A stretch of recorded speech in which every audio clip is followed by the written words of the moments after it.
TMF 사태가 일파만파입니다. Q10의 경영 실패 여부를 따지기 전에 개발자 입장에서 생각해 볼 것이 있어서 제가 몇 가지 좀 적어봤습니다. 저도 이제 요 사태 때문에 조금 이제 업무에 영향이 있었는데요. 신속한 API를 이제 중단을 해야 되는, 그러니까 제휴 관계를 우리가 이제 하다 보면 많이 맺게 되는데, 이 제휴 관계에 따라서 이제 API를 주고받는 부분들이 있는데, 뭔가 이제 문제가, 두 회사에 문제가 생겼을 때, 이 제휴 관계를 신속하게 이제 끊어야 되는데, 자, 여러분들의 회사에서는 어떻게 하고 있는지 한번 생각해 보자라는 생각에서 한번 세 가지를 적어봤습니다. 우선 가장 무식한 방법이죠. 이제 차단 코드를 수정한 후에 재배포하기. 이런 방법이 있을 거고요. 두 번째로 이제 이게 개발이 잘 돼 있다면 이제 어둠에서 이렇게 버튼 하나만 누르면은 차단이 될 수 있게끔 한다든지, 아니면 이제 방화벽으로 아예 네트워크를 이제 차단해 버리는 그런 방법도 있겠지만은 실제로는 인프라 쪽에서 작업이 들어가야 되는 부분이나 인프라 또 담당자가 귀찮아하면 또 빨리빨리 안 해줄 수도 있죠. 자, 어쨌든 여러분의 회사는 어떤 상황입니까?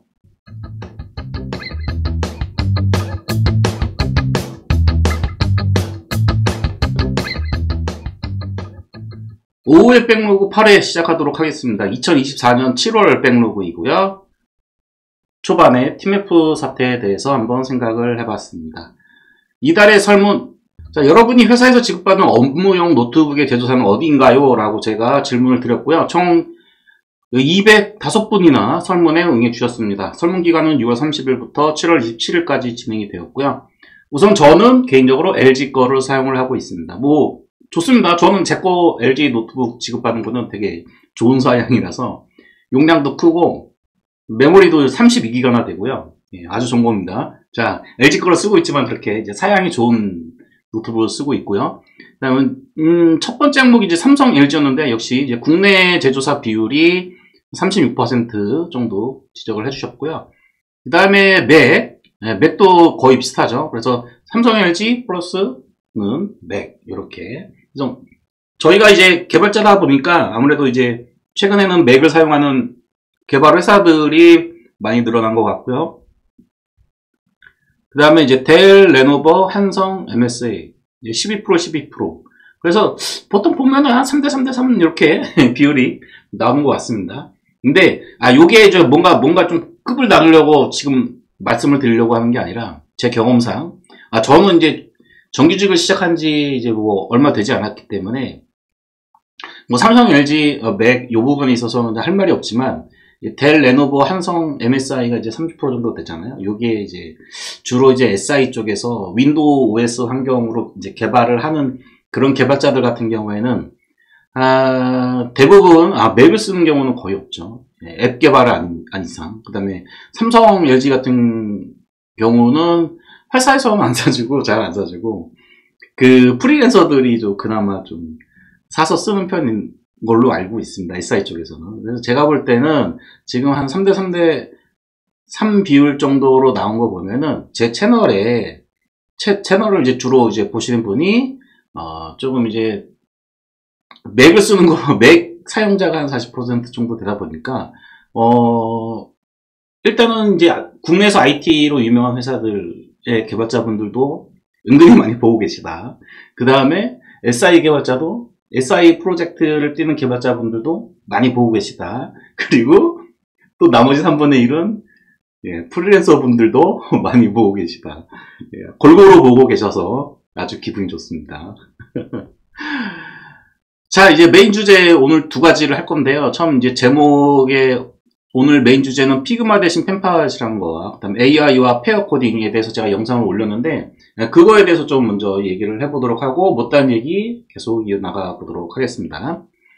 피그마 대신 펜팟. 제가 펜팟이 셀프 호스팅이 되기 때문에 그게 또 도커로 그냥 아주 쉽게 그냥 도커만 실행하면은 바로 거의 별다른 설정 변경 없이 사용할 수 있는 그런 환경이 돼가지고 한번 영상을 만들어 봤고 그거에 대해서 조회수도 잘 나왔어요. 잘 나왔고 관심을 가져주신 분들도 많았는데 제가 영상에, 그럼 펜파 참 이제 설치도 편하고, 이게 회사에 좀 도입할 만한 가치가 있을까? 그 다음에 실제 사용했을 때는 어땠을까? 라는 부분에 있어서 계속 영상을 진행을 하려고 했는데, 후속 영상을 제가 만들지 못했습니다. 이게 시간이 없어서 못 만든 게 아니라, 이게 후속 영상을 만들 만큼의 그 정도는 아직까지는 좀 아니지 않나. 혹은 또 이제 제가 아직 잘 모르기 때문에 그럴 수도 있는 거고요. 우선 제가 이제 튜토리얼 같은 거를 좀 펜팟을 좀 찾아봤는데 자료가 없어요. 유튜브에서는 거의 그 펜팟 그 오피셜 유튜브 채널 빼고는 거의 뭐 없다고 봐도 될 것 같고요. 분명 이제 블로그나 뭐 이런 데 보면은 커뮤니티 지지는 좋았다고 하는데 모르겠습니다. 공갈 자료가 너무 없고요. 그래서 어차피 좀 비슷하니까 피그마 강좌, 유튜브에 피그마 강좌는 굉장히 많잖아요. 그래서 그런 걸로 좀 대충 이제 보면서 좀 감을 좀 익혔는데, 제가 아무래도 이제 그 디자이너가 아니고 이런 이제 펜팟이나 이제 피그마를 사용하는 디자이너가 아니다 보니까 저 같은 순수 이제 개발자 처음 입문하는 케이스 뭐 이런 경우에는 좀 자료가 너무 없지 않나. 피그마를 좀 많이 써봤으면 제가 이제 피그마를 사용했던 경험을 가지고 뭐 비교해 가면서 뭐 이렇게 쓰면 되겠지, 저렇게 쓰면 되겠지, 뭐 요런 게 좀 안 되다 보니까 좀 힘들었고요. 두 번째로 이제 한글화가 좀 너무 부족하지 않았나라고 생각이 됩니다. 왜냐면은 이게 은근히 저처럼 이제 개발 직군에 오래 이제 일을 하신 뭐 개발자, 디자이너, 뭐 퍼블리셔 등등등 그런 경력이 오래된 개발자분들은 쓰는 단어 계속 쓰니까 어느 정도 이제 영어 단어에 있어서 뭐 그렇게 뭐 그런 건 없는데, 처음 이제 접하시는 분들은 한글화가 잘 안 돼 있어요. 좀 두려워하시거나 힘들어하시는 분들이 은근히 많거든요. 그래서 그런 부분이 조금 부족하지 않았나 싶었고, 그 다음에 제가 또 이제 몇 번 이제 사용을 해봤어요. 이렇게 사용을 해보니까, 이제 피그마 강좌를 보면서, 페이지는 어떻게 구성하고, 뭐, 레이아웃은 어떻게 구성하고, 이제, 뭐, 여기 피그마에서는 뭐 이렇게, 이렇게 사각형, 이렇게, 틀 이렇게 만든 이름이 뭔지 잘 기억이 안 나는데, 펜팟에서는 이제 보드라고 하거든요. 그 보드 하나를 이제 그 기능을 찾는데도 되게 오래 걸렸는데, 내가 그렇게 어렵게 찾아가지고 이제 하나씩 이제 집어넣고 있는데, 이제 한글을 입력하려고 했어요. 요즘 또 폰트가 뭐죠? 프리텐다드? 네, 프리텐다드 폰트가 또 유용한다고 해서 그것도 또 다운받아가지고 이제 설치도 좀 해보고 한글을 입력을 하는데, 이건 좀 문제가 좀 있었던 게 아닌가. 제가 제 로컬 컴퓨터에 이제 도커를 올려서 사용을 하다 보니까 발생하는 문제일 수도 있는데, 일단은 한글을 입력할 때 고스트 영상이 발생합니다. 고스트 영상이라고 하는 것은 한글을 입력했는데 일단 화면은 안 나와요. 근데 스페이스바나 다음 글자를 치게 되면은 그때서야 글자가 나오는 형상을 말씀을 드리는 건데, 그 영상 때문에 일단 좀 많이 불편하고요. 두 번째로 한글 너무 이렇게 막 입력을 하다 보면은 어느 순간에 갑자기 페이지가 뭐 이상이 발생했습니다 하면서 에러 페이지로 그냥 싹 바뀌고 다시 리로드를 하면은 정상적으로 나오는, 정상적인 것도 아니고 100% 정상적이게 나올 때도 있고, 아니면은 조금 이렇게 제가 작업했던 게 조금 이제 누락돼서 좀 복구되는 케이스도 있고, 조금은 좀 문제가 있었어요. 그래서 이제 제가 이제 가만히 생각을 해보니까, 회사에서 이걸 도입하자고 제가 건의를 하잖아요. 그러면 저만 고생하는 그런 상황이 됐는 상황이라서, 잠재적으로는 아직 좀 펜팟에 대해서 안정화도 필요하고, 뭐 한글 부분이라든지, 그 다음에 저 스스로 잘 모르는 것도 있고, 피그마조차 경험이 없었으니까, 그래서 영상을 만드는 건 뭐 좀 아닌 것 같다라고 싶어서 조금 더 공부를 하고, 제가 한번 이제 아키텍처 설계라든지 아니면 화면 UI 이제 그리는 와이어프레임 정도, 이렇게 아이디어 스케치하는 정도, 그 정도까지 익숙해지기 전까지는 제가 영상을 만드는 게 좀 좋은 방법은 아니냐, 참아야겠다 라고 생각을 했습니다. 두 번째 얘기입니다. 두 번째, 이제 요거하고 연결되는 부분인데요. 피그마 대신 펜팟이라는 영상을 올렸는데, 거기에 댓글로 어떤 분이 AI는 어떻게 생각하십니까? 라고 질문을 주셔가지고, 그래서 그래? 그러면은 AI 한번 써볼까? 해가지고 AI로 한번 스프링 부트 프로젝트를 처음부터 이렇게 만들어 나가면서 AI하고 채팅을 하면서 이렇게 코딩하는 영상을 하나 만들었는데 편집을 안 해가지고 거의 2시간에 가까운 영상이긴 한데 솔직히 제가 봐도 좀 볼 건 없는 것 같은데 첫 부분이랑 맨 끝에 부분만 보시면 됩니다. 영상에서도 제가 이제 발표했듯이 이제 질문자의 수준이 높을수록 답변이 정확해집니다. 그 얘기는 뭘까요? 저는 이것을 이제 환각이라고 보는데요. 모르는 사람이 질문해도 되게 좋은 답변이 온 것 같고, 잘하는 사람이 질문을 해도 되게 좋은 답변이 온 것 같다라는 거. 그 부분을 저는 이제 환각이라고 보는 거고요. 물론 이제 AI의 도움을 받으면 이제 빨리 답변을 얻을 수 있는 건 사실입니다. 그리고 이제 이게 비주얼 스튜디오 코드에 이제 플러그인을 이용을 해가지고 AI랑 이렇게 하다 보면은 이제 코드 완성시키는 이제 자동 완성 기능도 그냥 기본적인 VS 코드에서 지원하는 툴 이상의 것을 자동 완성시켜 주기 때문에 굉장히 편한 부분이 있지만 멋모르고 자동 완성을 시켜버렸을 때 발생할 버그들을 잡는데 내가 타이핑한 코드가 아니다 보니까 그냥 자동 완성해서 자동 완성됐네? 실행했네? 되네? 하고 계속 진행하다가 보면 어느 순간에 보면은 그 코드 때문에 잘못된 케이스도 굉장히 많이 겪을 수 있었습니다. 자, 결국에는 공부는 본인이 하는 거고요. 제가 볼 때는 도움을 받으시는 거는 적극 추천드립니다. 근데 맹목적으로 믿지는 마시라. 공부는 본인이 해야 되고요. 너무 AI 페어 코딩 AI하고 채팅하면서 코딩하는 거에 너무 익숙해지잖아요. 그러면은 어느 순간엔 답변을 받지 못하는 질문의 무한 루프에 빠질 수가 있습니다. 제가 이 영상을 만들었을 때 이 영상이 2시간이 걸린 이유가 바로 그거였어요. 처음에 테스트를 해봤을 때는 쭈쭈쭈쭈쭈 채팅도 하고 이렇게 했을 때는 거의 한 3-40분 만에 끝났거든요. 그래서 3-40분 분량이면 편집하고 뭐 하면 한 25분이면 되겠구나 해가지고 쭉 진행했는데 중간에 막히는 거예요.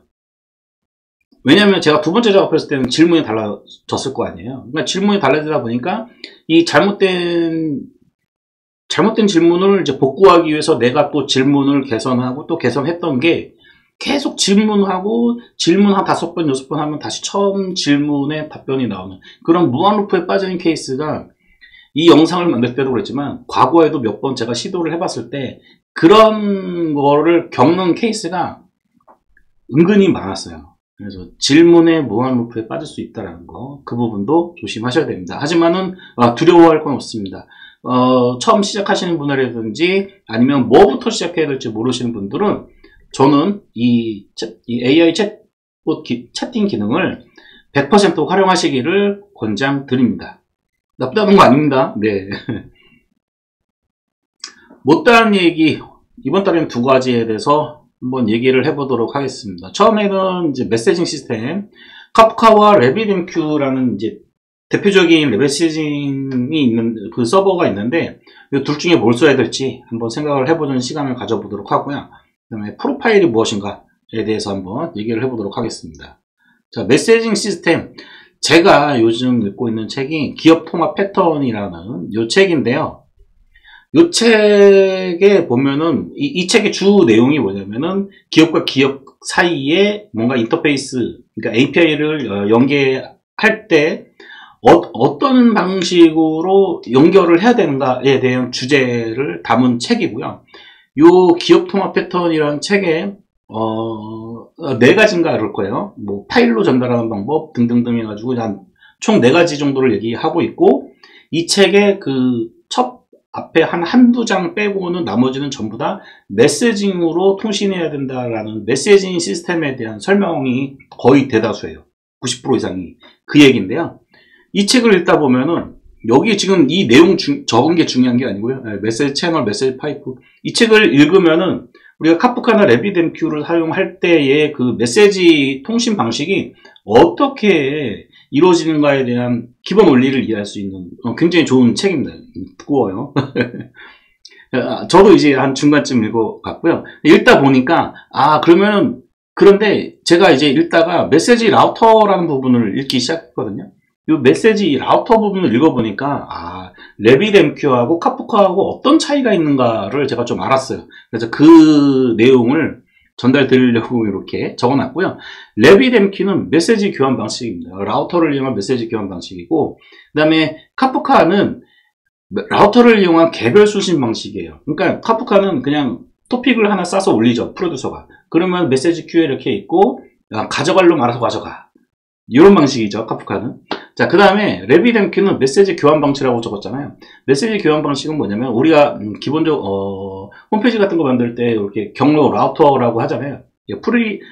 프론트엔드 개발자들은 다 아시겠지만 물론 백엔드도 다 알죠. 라우터가 이렇게 뭔가 이렇게 문자열을 받으면 그 문자열에 맞춰서 이렇게 너는 이렇게 왔으니까 이렇게 가, 너는 이렇게 왔으니까 이렇게 가, 뭐 이런 게 라우터잖아요.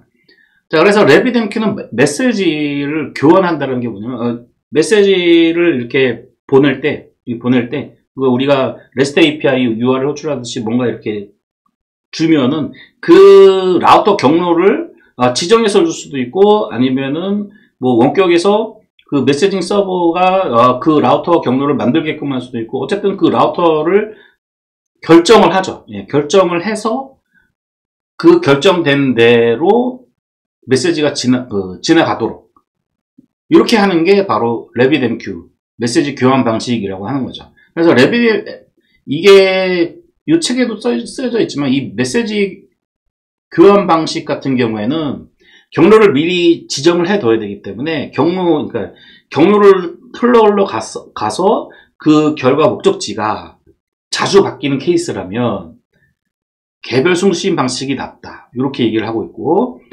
목적지가 자주 바뀌지 않는 케이스라면은 메시지 교환 방식이 맞다라고 얘기를 하고 있습니다. 그 얘기 맞겠죠? 근데 레빗엠큐 같은 경우에는 그 라우터 경로를 쏘는 쪽에서 결정을 할 수가 있잖아요. 먼저 설정을 해줄 수가 있거든요. 이제 그런 케이스가 있는데, 이렇게 원격에서 이렇게 레빗엠큐의 그 라우터를 지정할 수 있지만은 애플리케이션이 뜰 때 한 번밖에 못하죠. 그렇죠? 뜨고 나서도 할 수 있는지는 제가 확인 못했지만, 어쨌든 띄울 때 하는 거는 저도 해봤습니다. 그래서 그렇게 되기 때문에 결국에는 레빗엠큐를 써야 될 것인가 카프카를 써야 될 것인가에 대해서 결정을 할 때, 저는 그 마이크로 서비스 있죠. 네. 마이크로 서비스로 이렇게 내부적으로 데이터를 주고받을 때는 카프카 개별 수신 방식이 좋을 것 같고요. 그 다음에 외부 회사랑 우리 회사랑 이제 내외부 이렇게 연결을 할 때, 이런 경우에는 라우터가 결정이 돼 있잖아요. 그런 경우에는 이제 레빗엠큐 같은 걸 써가지고 메시지 교환 방식으로 레빗엠큐를 쓰나? 왜냐면은 갑자기 제가 좀 고민이 된 게, 대부분의 경우는 이제 외부 회사하고 이제 API를 연결을 할 때는 이제 직접적으로 다이렉트로 애플리케이션하고 애플리케이션이 붙어서 하는 케이스가 굉장히 많기 때문에 굳이 레빗엠큐를 써야 되나라는 생각이 갑자기 좀 들었습니다. 얘기하다 보니까. 자, 그래서 이제 메시징 시스템에 대해서 이제 말씀을 드렸고요. 이 메시징 시스템에는 뭐 채널 메시지 이거는 이제 이론적인 내용이니까 관심 있으신 분은, 혹은 이제 지금 카프카나 레빗엠큐는 국내에서 이제 카프카를 많이 쓰니까요.